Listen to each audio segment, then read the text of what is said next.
जय रघुवीर समर्थ शुका सारिखे पूर्ण वैराग्य जाचे वसिष्ठा परिज्ञान योगेश्वराचे कवी वाल्मिका सारिखा मान्य ऐसा नमस्कार माझा सद्गुरु रामदासा श्रीराम मला वाटते अंतरी त्वा वसावे तुझ्या दासबोधासी त्वा बोध व्हावे अपत्या परी पाववी प्रेमग्रासा महाराज या सद्गुरु रामदासा जय जय रघुवीर समर्थ श्रीकृष्ण गोविंद हरे मुरारे हे नाथ नारायण वासुदेव प्रद्युम्न दामोदर विश्वनाथ मुकुंद विष्णुर्भगवन् नमस्ते सच्चिदानन्दरूपाय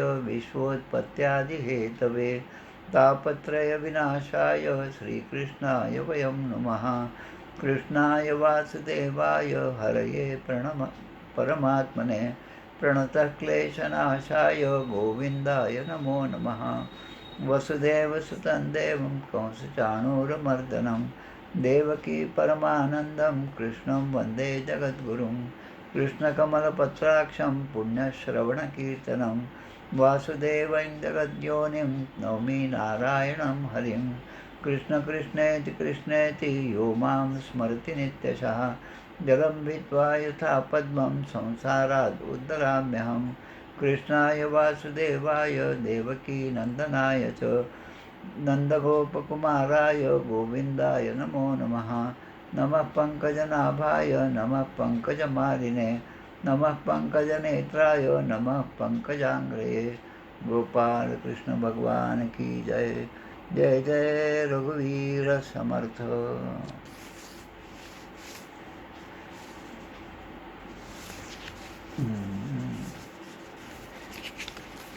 चतुश्लोकी भागवत श्री भगवानुवाच ज्ञानं परमगुह्यं मे यद्विज्ञानसमन्वितं सहरस्यं तदङ्गं च ग्रहाणगदितं मया यावानहं यथा भावो यद्रूपगुणकर्मकः तथैव तत्त्वविज्ञानमस्तु ते मदनुग्रहात् अहमेवासमेवाग्रे नान्यं यत्सदसत्परं पश्चादहं यदेतच्च यो वशिष्येत सोऽस्म्यहं मृतेर्थं यत् प्रतीयेत् न प्रतीयेत् चात्मनि तद्विद्यादात्मनो मायां यथा भासो यथा तमः यथा महान्ति भूतानि भूतेषु चावचेष्वनो प्रविष्टान्यप्रविष्टानि तथा तेषु न तेष्वहम् एतावदेव जिज्ञासं तत्त्वजिज्ञासनात्मनः अन्वयव्यतिरेकाभ्यां यत् स्यात् सर्वत्र सर्वदा एतन्मतं समातिष्ठ परमेण समाधिना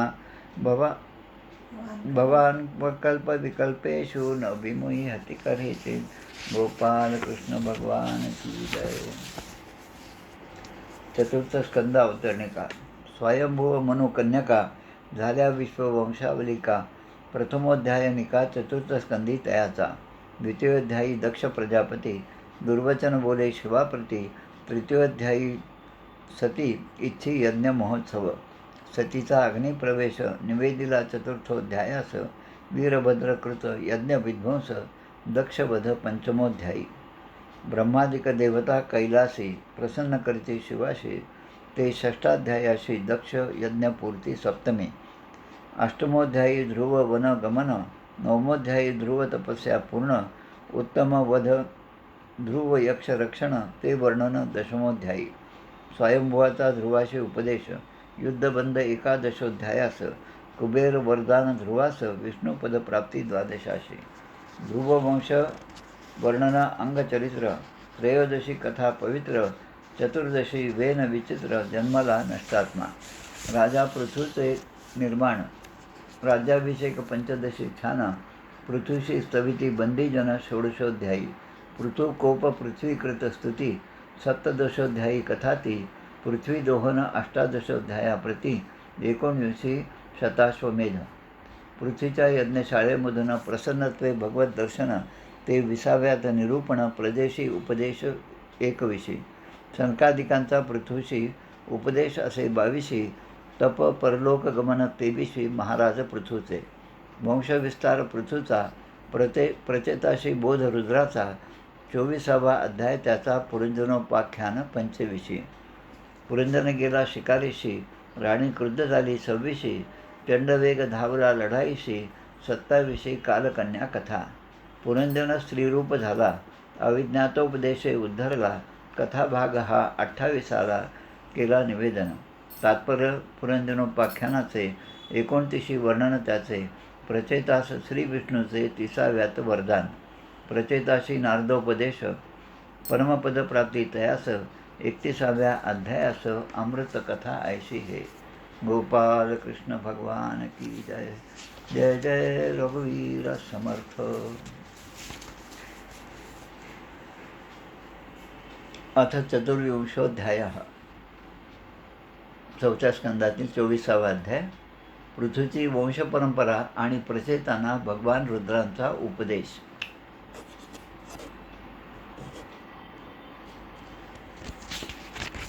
मागच्या अध्यायामध्ये आपण असं पाहिलं की हा पृथ्वीराजा जो आहे, या पृथ्वीराजाला आर्ची राणीपासून 5 पुत्र झाले.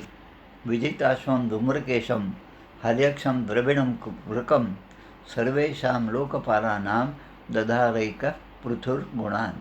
पृथ्वीराजासारखेच गुणसंपन्न असे 5 पुत्र झाले. ते विजिताश्व, धूम्रकेश, हर्यक्ष, द्रविण आणि वृक अशी त्या लोकांची नावं, 5 जणांची नावं आहेत. त्यानंतर या पृथ्वीराजाच्या स्वभावाचं वर्णन त्याच अध्यायामध्ये केलं होतं. आणि आता आपण या पृथ्वीराजाचा परलोकगमन जो आहे तो पण अध्याय मागच्या शुक्रवारी पाहिला. आज या पृथ्वीराजाच्या वंशाची परंपरा, पुढे कोण कोण झालं, राजा झालं आणि त्यांचं कार्य काय हे आपण पाहणार आहोत. त्याचप्रमाणे याच परंपरेतील प्रचेता जे होते, 10 प्रचेता, त्यांना भगवान रुद्राने, भगवान शंकरांनी जो उपदेश केला तो उपदेश आपण पाहणार आहोत. या उपदेशाला रुद्रगीता असं म्हणलं जातं. अनेक नावांनी प्रसिद्ध असणारी ही रुद्रगीता अत्यंत महत्त्वाची अशी गीता आहे. तिचा विचार आपण या अध्यायामध्ये करणार आहोत. पृथू आणि अर्ची त्यांच्यापासून झालेली हे 5 पुत्र, विजिताश्व, हर्यक्ष, धूम्रकेश, वृक आणि द्रविण. यामध्ये पृथ्वीच्या नंतर परमपवित्र आणि यशस्वी असणारा विजिताश्व राजा आपण पाहिलं. हा विजिताश्व राजा म्हणजे ज्याने इंद्राने पळवलेला जो घोडा होता यज्ञाचा, त्याला परत आणण्यासाठी त्याने पराक्रम केला. त्यामुळे त्याला विजिताश्व हे नाव प्राप्त झालं. त्याने स्वतः तर राजा झाला आणि आपले जे 4 भाऊ होते, बंधू होते लहान, त्यांच्यावर असणाऱ्या प्रेमापोटी त्यांना 4 ठिकाणचं राज्य दिलं आणि आपण बरोबर त्या मध्यामध्ये असणाऱ्या राज्याचा राजा झालेला आहे. या तुलनेने औरंगजेबाचा विचार केला तर आपल्या 4 बंधूंना मारून स्वतः राजा झालेला आणि अलमगीर असं नाव प्राप्त करणारा तो औरंगजेब. आणि आता इथे या ठिकाणी पृथ्वीच्या नंतर विजिताश्व राजा झाला. आता त्यांनी कशा प्रकारे आपल्या 4 बंधूंना आपलं राज्य जे वाटून दिलं ते आपण पाहूया. जसं आपण पूर्वेकडे तोंड करून उभं राहिलो तर पूर्व भाग जो आहे, सूर्याकडे तोंड केलं तर पूर्व भाग जो आहे तो हर्यक्ष या राजाला दिला. त्यानंतर दक्षिणेकडचा जो भाग आहे तो धूम्रकेश राजाला दिला, आपल्या बंधूला दिला. पश्चिमेकडे जे राज्य आहे ते वृक आपल्या बंधूला दिलं आणि उत्तरेकडचं सगळं राज्य जो आहे तो द्रविण या आपल्या बंधूला दिलं. हर्यक्षात दिशत प्राचीन, धूम्रकेशाय दक्षिणां, प्रतीचीं वृकसंज्ञाय, तुर्यां द्रविणसे विभुः. आता या विजिताश्वाला इंद्रापासून अंतर्धान पावण्याची शक्ती प्राप्त झाली. अंतर्धान पावणे म्हणजे एका ठिकाणी असताना तिथून आपण अदृश्य होणं आणि दुसरीकडे प्रगट होणं. अगदी हीच कथा आद्य शंकराचार्यांच्या काळात सुद्धा झालेली आहे. शंकराचार्य आणि मंडन मिश्रा यांच्या वादविवादातून त्याने प्रत्येक शब्दाचं एकाने त्या ठिकाणी प्रश्न विचारायचा आणि दुसऱ्याने त्याचं उत्तर द्यायचं. शेवटी मंडन मिश्रा हे हरलेले आहेत. पण आता त्यांची पत्नी जी आहे ती आता पुढे आली, भारती. आणि त्या पत्नी भारती म्हणजे प्रत्यक्ष देवी सरस्वतीचा अवतार होता. त्यामुळे सरस्वतीचा अवतार असणारी भारती आणि लहान वय असणारे आदी शंकराचार्य यांच्यामध्ये मग वादविवाद झाला.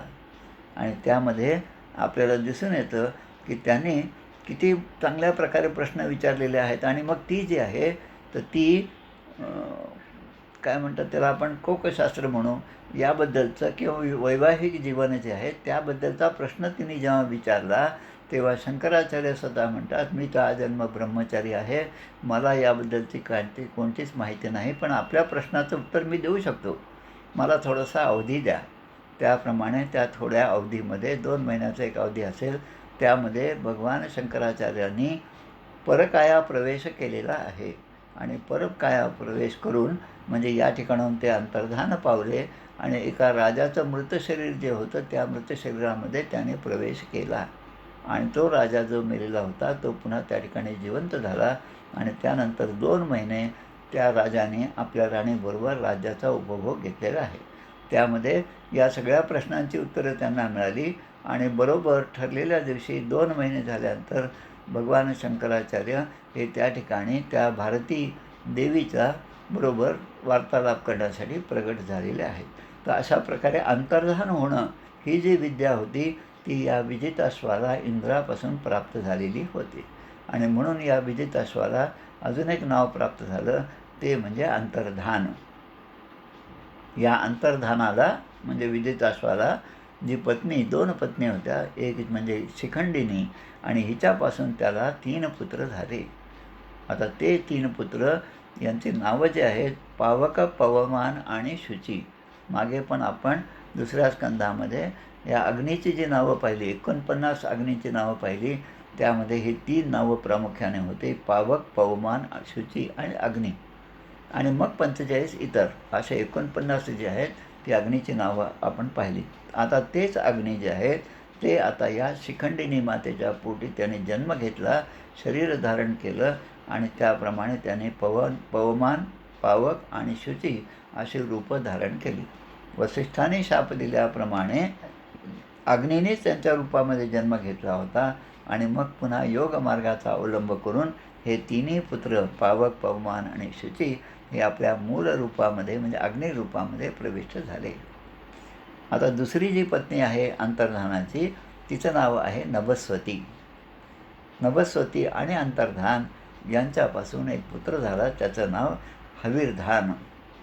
अंतर्धानो नभस्वत्यां हविर्धानम अविंदत य इंद्रम अश्वहर्तारम विद्वानपि न जग्निवान.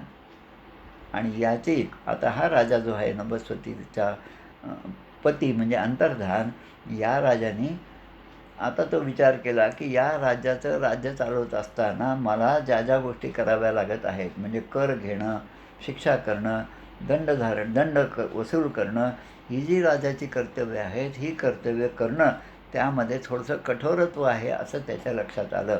आणि मग या विजिताश्वाने अंतर्धानाने हे विचार केल्यावर मग आता यातून सुटका कशी होईल की या आपल्या पुत्राला राज्य द्यायचं आणि आपण आता वनगमन करायचं.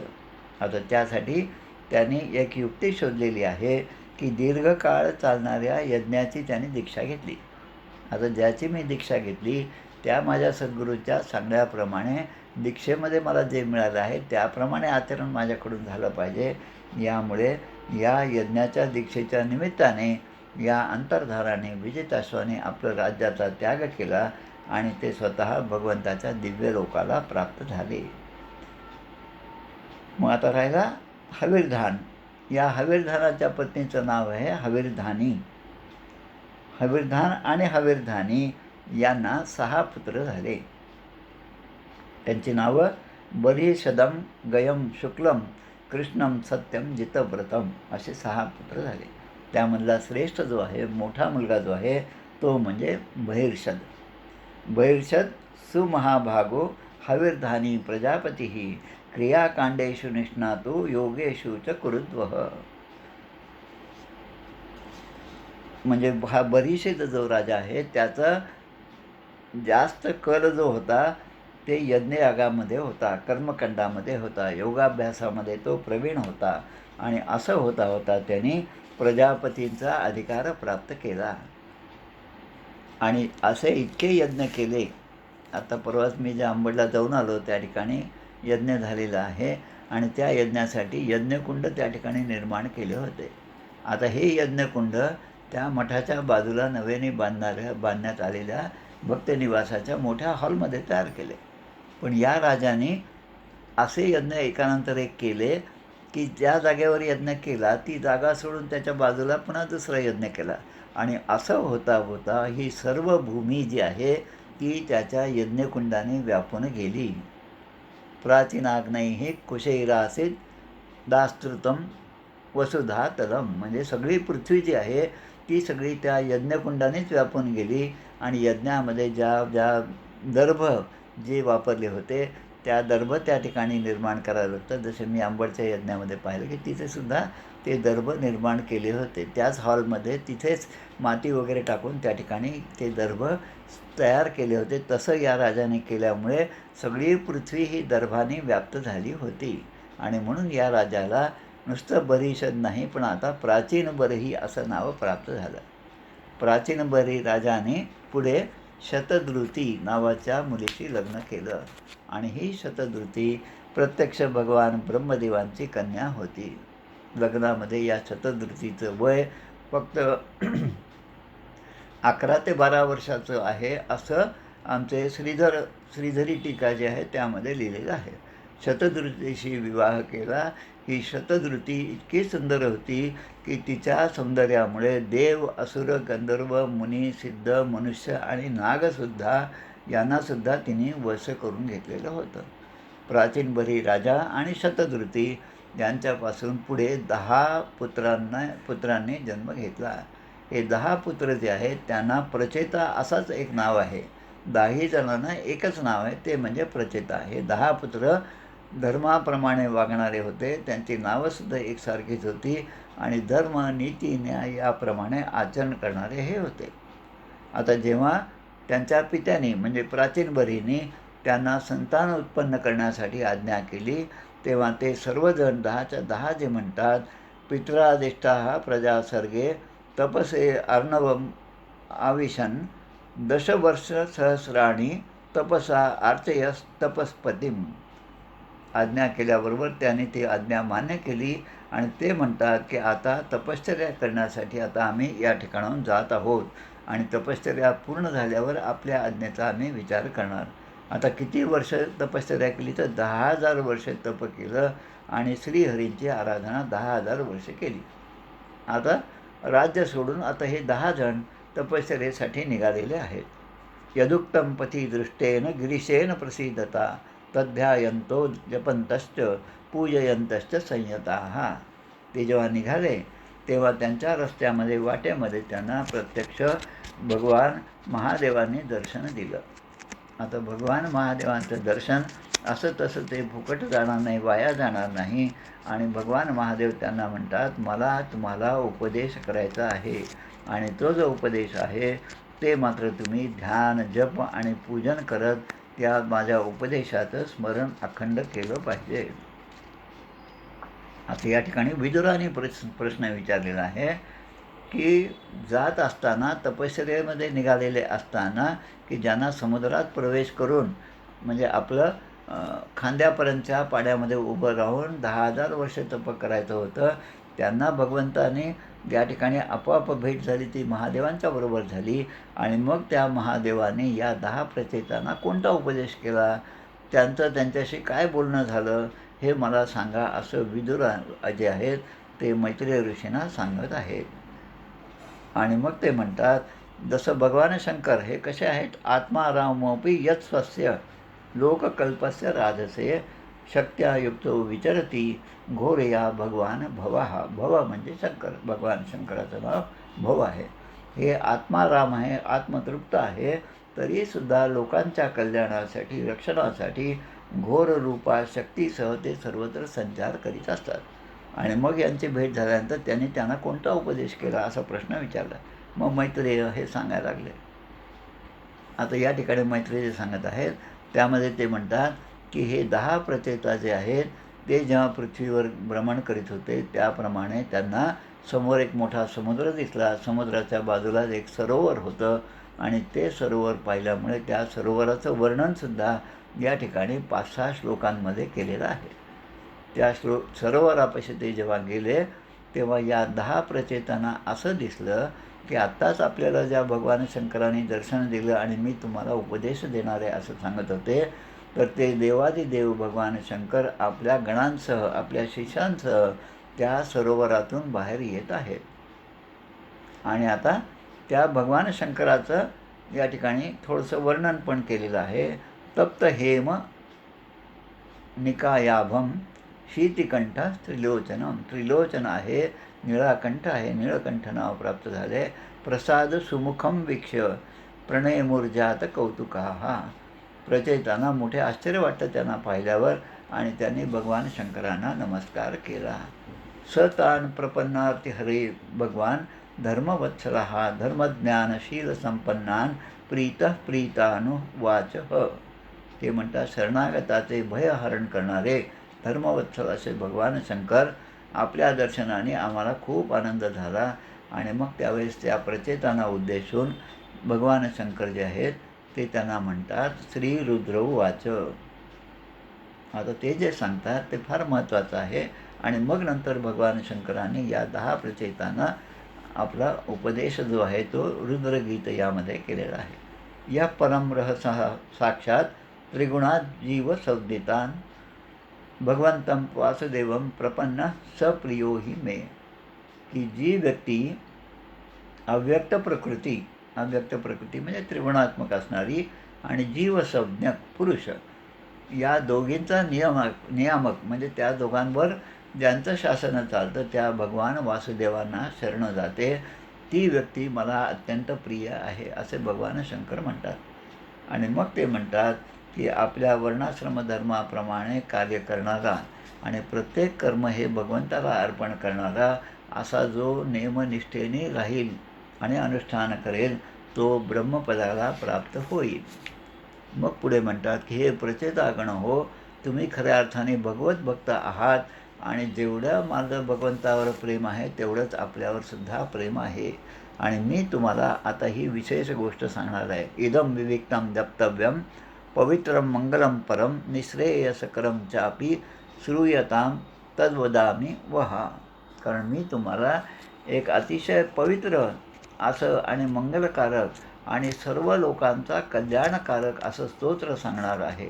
आणि ते स्तोत्र मात्र तुम्ही अगदी शुद्ध भावनेने श्रवण करा आणि त्या स्तोत्रामध्ये सांगितल्याप्रमाणे भगवंताचं ध्यान करून भगवंताचा जप करा आणि अनुष्ठान करा.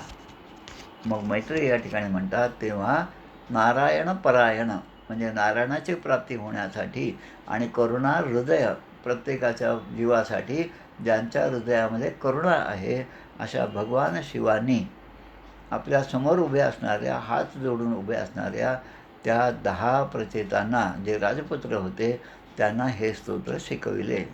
या स्तोत्राला योगादेश स्तोत्र असंही म्हणतात किंवा रुद्रगीत असंही म्हणतात. या 4थ्या स्कंदाच्या 24व्या अध्यायामध्ये 33व्या श्लोकापासून 68व्या श्लोकापर्यंत हे सगळे श्लोक दिलेले आहेत. 30-32 श्लोक आहेत.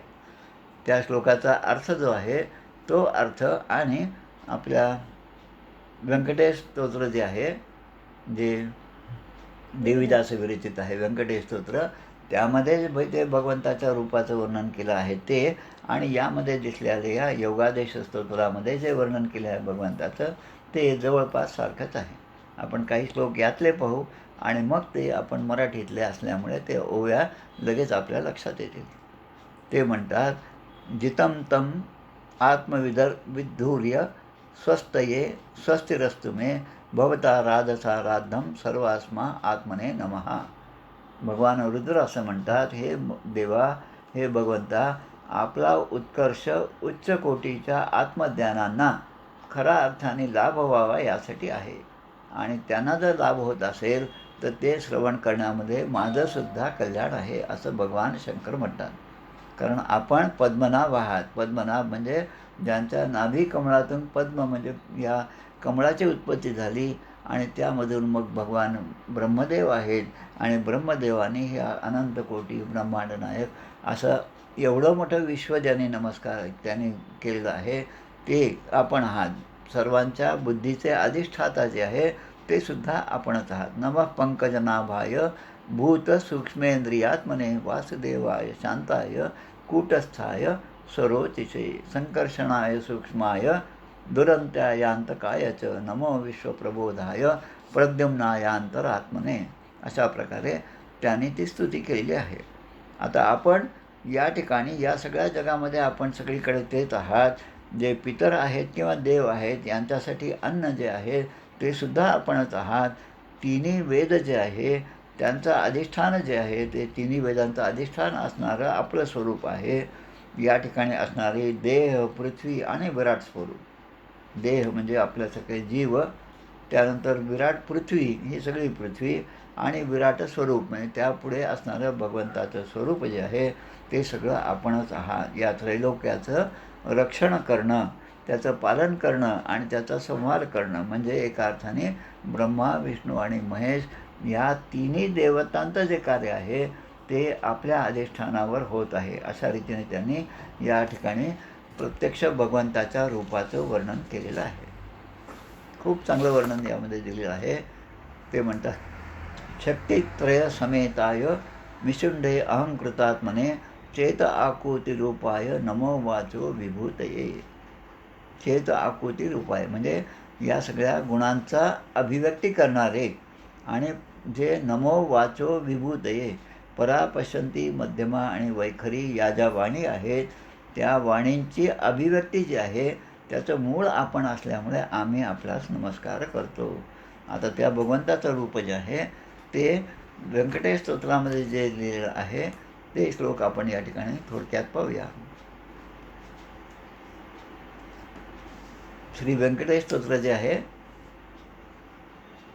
ती रचना जी आहेत मराठीमधले आहेत ते श्लोक. त्यामध्ये भगवंताचे विष्णूच्या रूपाचं वर्णन केलेलं आहे. खूप सोपं आहे पहा. ते स्वरूप अत्यंत सुंदर श्रोती श्रवण की जे सादर सावळी तनु सुकुमार कुंकुमाकार पादपद्मे. आता भगवंताच्या शरीराचं अवयवांचं वर्णन केलेलं आहे आणि तेच वर्णन या ठिकाणी संस्कृतमध्ये या ठिकाणी भगवंताचं रुद्राने भगवान शंकराने केलेलं आहे. सुरेख सरळ अंगोळिका नखे जैसी चंद्ररेखा घोटी व सुनीळ अपूर्व देखा इंद्रनिळाचे परी. चरणी वाळे घागरिया वाकीवरत्या गुजरिया सरळ सुंदर पोटरिया कर्दळी स्तंभाची परी. कर्दळीचा स्तंभ जसा असेल तसेच ज्यांचे पाय आहेत, पोटऱ्या आहेत, गुडघे मांडिया जानस्थळ कटीतटी किंकणी विशाळ खालते विश्वोत्पत्ती स्थळ वरी झळाळे सोनसळा. खूप सुंदर वर्णन आहे. उभय बाहू दंड सरळ नखे चंद्रा परिस तेजाळ शोभती दोन्ही करकमळ रातोत्पलाची परी. करकमळ रातोत्पल म्हणजे रात्री उगवणाऱ्या उत्पल म्हणजे कमळाप्रमाणे असे ते आपले करकमळ आहेत. मनगटी विराजिती कंकणे बाहुवटी बाहुभूषणे कंठी लेईली आभरणे सूर्यकिरणे. कंठावरचे मुखकमळ हनुवटी अत्यंत सुनीळ मुखचंद्रमा अतिस्नेह निर्मळ भक्तस्नेहाळ गोविंदा. अशा प्रकारे या स्तोत्रामध्ये हे पूर्ण वर्णन केलं आहे.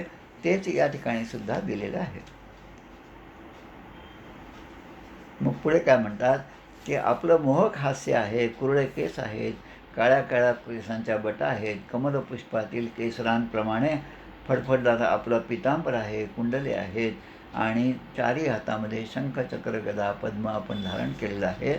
हे सगळं वर्णन भगवंताचं वर्णन या ठिकाणी भगवान शंकर या 10 प्रचेतांना करून सांगत आहेत. खूप मोठं हे जवळपास 68 श्लोक म्हणजे 32 ते 33 श्लोकांचं हे पूर्ण वर्णन या ठिकाणी केलेलं आहे. आता आपलं वर्णन जे आहे यत्र निर्विष्ट मरणं कृतांतो नाभिमन्यते विश्वं विध्वंस सयन वीर्य शौर्य विस्फुर्जित भ्रुवाहा. म्हणजे आपला अपूर्व उत्साह आणि पराक्रमाने फडफडणाऱ्या भुवया त्या पाहिल्यानंतर संपूर्ण विश्वाचा संहार काळ जवळ आला की काय असं वाटतं. पण तरी पण जे आपल्या चरणाचा आश्रय घेतात, आपल्या चरणाशी जे एकरूप झालेले आहेत, जसा भ्रमर फुलांच्या अवतीभोवती जसा फिरत असतो तसे जे आपल्याशी एकरूप झाले आणि आपल्या चरणांचा आश्रय घेतात त्यांच्यावर मात्र हा काळ कधीही अधिकार गाजवू शकत नाही. मुळे आगळा राम कोदंडधारी, महाकाळ विक्राळ तोही थराळे. एवढा मोठा काळ आहे, तो सुद्धा थरथर कापतो. पुढे मानवा किंकरा कोण केव्हा, प्रभाते मनी राम चिंतित धावा. समर्थ आपल्याला सांगतात. आणि मग ते म्हणतात की असं आपलं स्वरूप आहे. मग आपल्या या स्वरूपाचे दर्शन कोणाला होते हे सुद्धा एका श्लोकामध्ये सांगतात.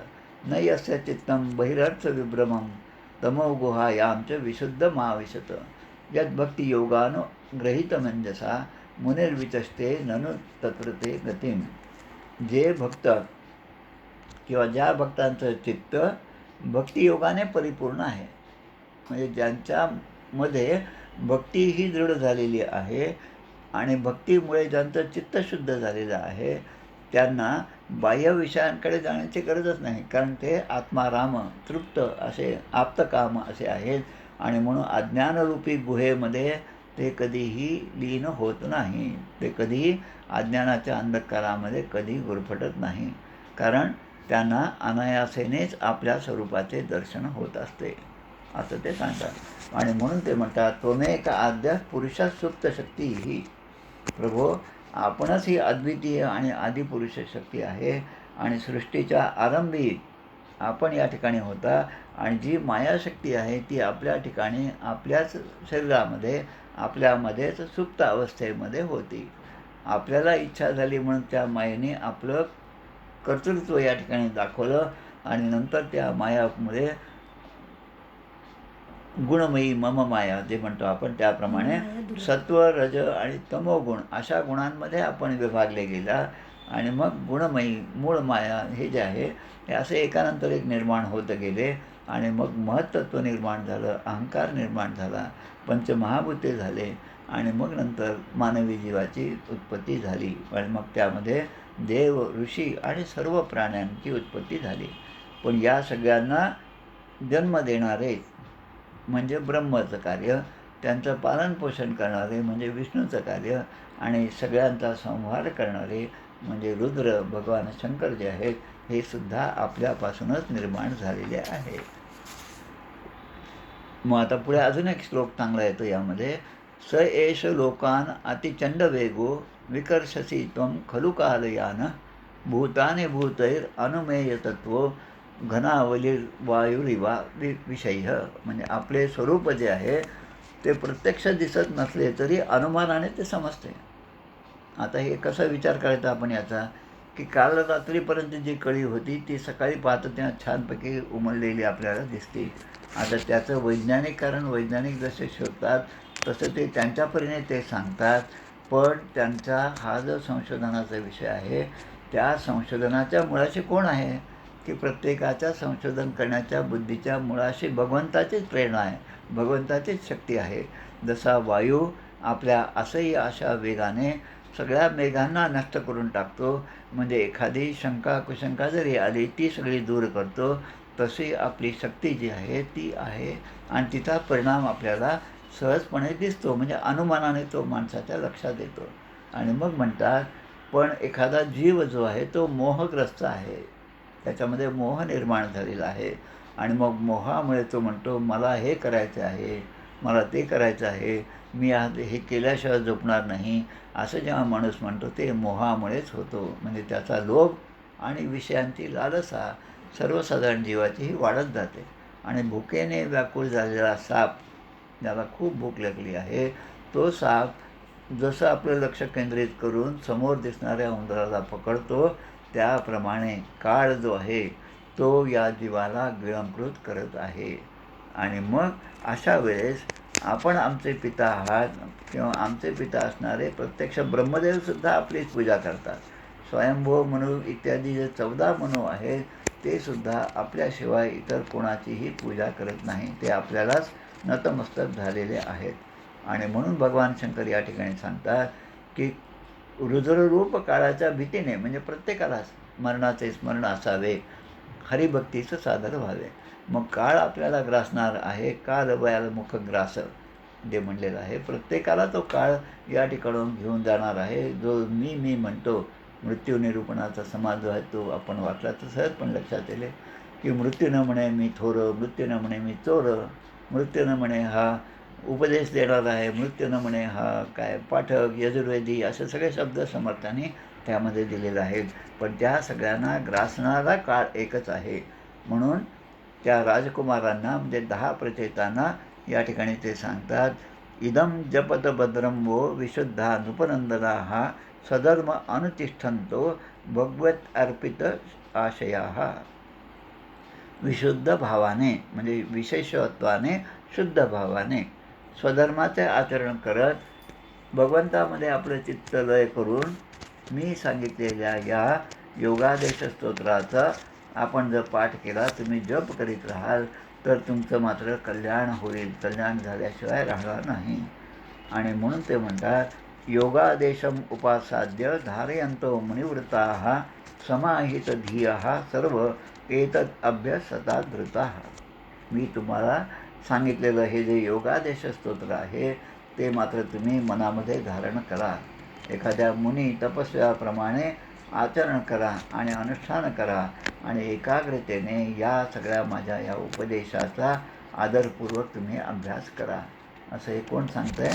तर भगवान शंकर 10 प्रचेतांना सांगतात. या प्रचेतांना त्यांचे वडील म्हणतात की तुम्ही आता संतानोत्पत्ती करा. पण ते म्हणतात की आम्ही आता 10,000 वर्ष तप करणार आहोत. आणि त्यांना भगवान शंकराची भेट झाली आणि म्हणून त्यांचे जे संसाराबद्दलचे जे विचार होते ते सगळे निघून गेले. आणि प्रत्यक्ष आणि हे जे स्तोत्र आहे त्याचा प्रभाव कसा होता हे सुद्धा या ठिकाणी भगवान शंकर सांगतात. इदमाह पुरास्माकं भगवान विश्वसृक्पतीही. भगवंत जे आहेत, ब्रह्मदेव जे आहेत, त्यांनी सुद्धा या प्रजेची उत्पत्ती करण्यापूर्वी प्रजा उत्पन्न करण्याची जेव्हा इच्छा त्यांच्या मनामध्ये झाली तेव्हा त्याने सुद्धा हा योगादेश स्तोत्राचा संधा घेतली होती. योगादेश नावाचे स्तोत्र त्याने सुद्धा त्याचा उपयोग केलेला होता. आणि मग ते प्रजापती म्हणतात की प्रजेचा विस्तार करण्याची आम्हाला आज्ञा झाली आहे आणि म्हणून आम्ही आमच्यातलं अज्ञान जे आहे ते तुम्ही घालवलेलं आहे आणि चांगल्या प्रकारची प्रजा उत्पन्न करण्यासाठी आता आम्ही तयार आहोत. अथेदम नित्यदा युक्तो जपन्न विहितः पुमान अचिरात श्रेय आपनोती वासुदेव परायणः.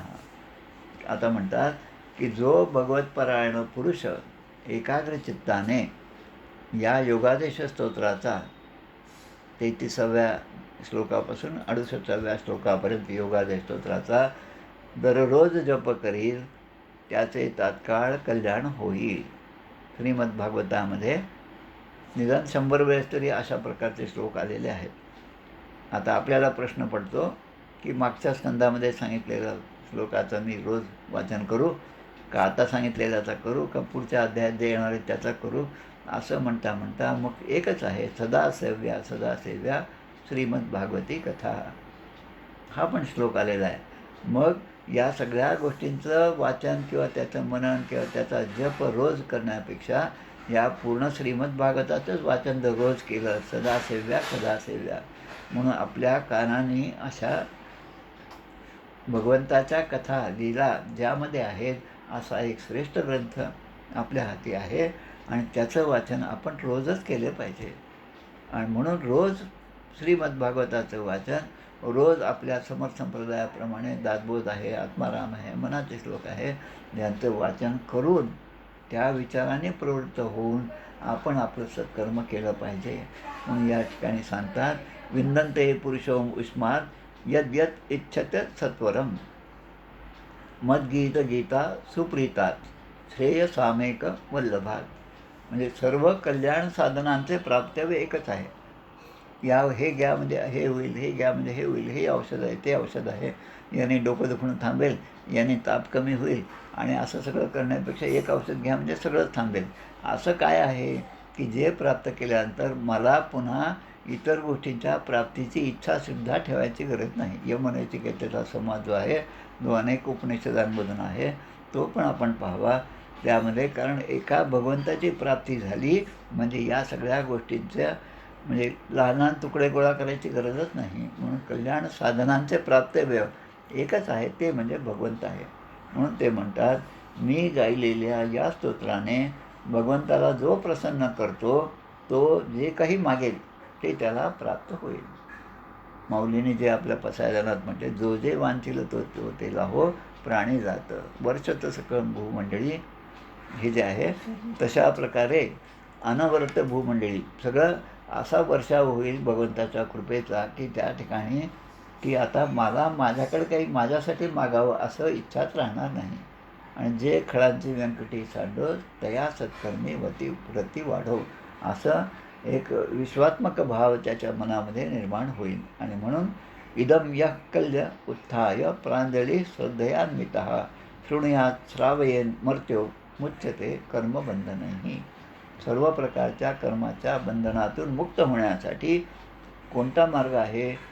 तर जो पुरुष प्रातःकाळी उठून श्रद्धापूर्वक हात जोडून हे स्तोत्र ऐकेल किंवा ऐकवेल, दोन्ही, ऐकणारा, दुसऱ्याला ऐकवणारा, स्वतः वाचन करणारा, तो सर्व प्रकारच्या कर्मबंधनातून मुक्त होतो. राम हमारा जप करे हम बैठे आराम, असं कबीर म्हणतात की जप करायची गरज नाही. जेव्हा आपण स्वतःच रामरूप होऊ तेव्हा आपली काळजी त्यालाच लागणार आहे. शुभम पंथे नेऊन घाली जेथील तेथे.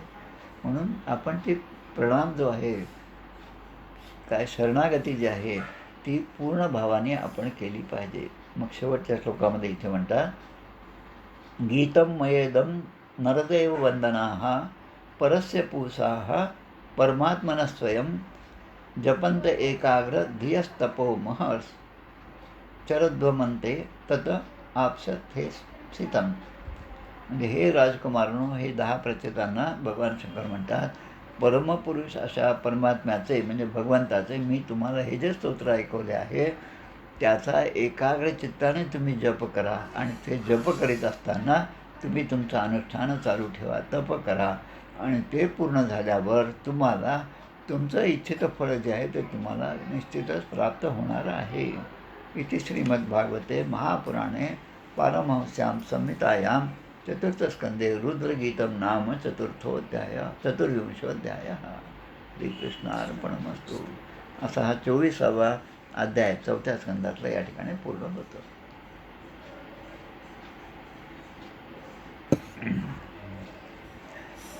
या 4थ्या स्कंदाबद्दल आपण सुरुवातीलाच पाहिलं की यामध्ये 4ही पुरुषार्थाचं विवेचन आहे. 4थ्या स्कंदात धर्म, अर्थ, काम आणि मोक्ष. आत्तापर्यंत धर्म, अर्थ आणि काम याचं विवेचन झालं. आता पुरंजनाचं आख्यान आणि मग पुढचं जे आहे, पुढचे जे अध्याय आहेत ते मोक्षाच्या प्राप्तीसाठी महत्त्वाचे आहेत. आणि मोक्ष म्हणजे काय? संसारातून माणसाचं मन बाहेर निघणं आणि भगवंताच्या चरणी लीन होणं, म्हणजे त्या मोक्षाकडे ती वाटचाल आहे. मग आता 25व्या अध्यायापासून 31व्या अध्यायापर्यंत विवेचन त्या स्वरूपाचं आहे, ज्यामध्ये पुरंजनाचं आख्यान आहे. अविज्ञातोपदेश राजा जो आहे तो आणि त्याचा तो सैनिक, त्याचा तो मंत्री यांचा सगळा संवाद खूप सुंदर रीतीने आहे. म्हणजे आपणच त्यामध्ये आहोत हे वाचता वाचता आपल्या लक्षात येईल. आणि जे आपण वाचत आहोत ते आपलंच वर्णन आहे हे लक्षात येईल. म्हणून पुढच्या अध्यायामध्ये आपण ते पाहूया. म्हणजे उद्याच पुरंजन आख्यानाचा प्रारंभ उद्याच आपला होणार आहे. जय हो जय श्री भागवता, आरती करी तुझ भगवंता. जय हो जय श्री भागवता, आरती करी तुझ भगवंता. श्री शुक मुनीने परम भक्तीने नाना परीने गायले जा हरिचरिता. आरती करी तुझ भगवंता. वेद तरुचे मधुर फळ, स्वादुरसे जे सोज्वळ. आत्मा राम मुनी अचळ, सेवुनी करीती जन सफळ. महापर्वणी आली अवनी, की अगहरणी भवजलतरणी. ती पतिता आरती करी तुझ भगवंता. येथे व्यासांची वाणी, सार्थक हरिगुण गावोनी. शास्त्र पुराणी मुकुटमणी, परमा प्रेमामृत जननी सहज सेविता भाविक भक्ता उदारदाता मोक्ष तत्पता देहाता आरती करी तुझ भगवंता गमते जणू मानस तीर्थ द्वादश सोपाने युक्त निर्मल भक्ती जले भरित बिहरे हरिहंस चितेथ श्लोक सुकमले संत अलिकुले सेवनी रमले भान विसरले रस पिता आरती करी तुझ भगवंता अपार महिमा ग्रंथाचा बदवे ना कोणासाचा मेवा कविवर संताचा प्राणची कीर्तनकारांचा जणबोधाचा स्वयंप्रभेचा द्वादश कळीचा रवी अंतरीचा तमहरता आरती करी तुझ भगवंता ग्रंथ नव्हे हा श्रीकृष्ण गीते वेदी मन पूर्ण अनन्य होता या शरण खचित टळे जन्म मरण त्रितापदाती चिरये शांती नाथ हि वदती रामपदी ठेवी माता आरती करी तुझ भगवंता जय हो जय श्री भागवता आरती करी तुझ भगवंता जय जय रघुवीर समर्थ गोपाल कृष्ण भगवान की जय।